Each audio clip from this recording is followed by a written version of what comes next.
The remark quickly gave me a sinking, sad feeling for this guy. He said he had missed the joy his daughter had given him, and then it was too late. He had missed the gift of love his little girl had brought to him while growing up. How sad is that? I've a daughter whom I love very much, and I remember her gifts of love. The moments when she would tell me something special, whisper in my ear, or show me her schoolwork with bright eyes and an excited smile. Those are the gifts of love my daughter always gave me. I received them. Yet I can't relate to that man. When my daughter was young, I remember too many times being in a hurry. I would allow things to get in the way. I wanted to be a successful career man, bringing home an income, though never enough. And I always wanted more, bigger, better. I was infected with the drive to succeed, to get ahead. Busyness robbed me of many a loving time that I left on the vine. How I wish I could go back there and gather them now. I will say that as she and I get older, I feel a deeper, stronger, and more loving bond with her. That's satisfying. And I treasure our bond almost as much as I treasure her. And we've always had a good relationship. Sure, there were the teenage years that, let's face it, I could never understand what was happening or how I failed to comprehend whatever she was feeling at any particular time. She was probably feeling overwhelmed with just being a teenager. But other than that, she and I have had a good relationship. I saw an old 1991 movie the other night, Father of the Bride, with Steve Martin and Kimberly Williams Paisley.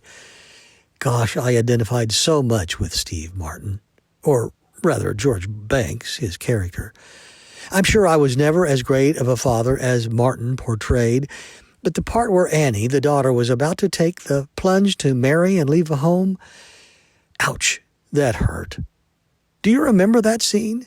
Late at night, before her wedding, the next day, Steve Martin hears a ball bounce outside. He finds his precious daughter, Annie, shooting hoops. She stops and begins to tell her loving dad her sadness about the ending of her old life, ending that very night.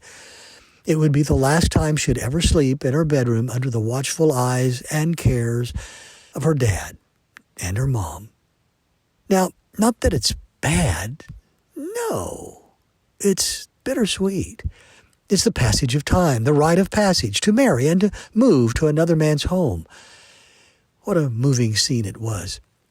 I remember well this time in my life when I walked my daughter down her own aisle. I may have given her away that day, but she was still mine in my heart. A lot has changed since then. I also remember those nights so long ago when I would hold and rock her endlessly, just her and I in the quiet of her bedroom as she drifted off to sleep. I remember tucking her in bed with love and affection when she was older, receiving sweet kisses in return. As George Banks witnessed in that movie, I also understand that this daddy's little girl will never be that for me again, if it ever was to the extent that I wanted. But it will be good each day and every day, and twice as good when she visits. I love those times the best. One thing I can say is that I didn't miss the gift of love my daughter has been giving me, and I pray I never do. That's my take on it. For Paragon Communications, I'm Paul Joseph.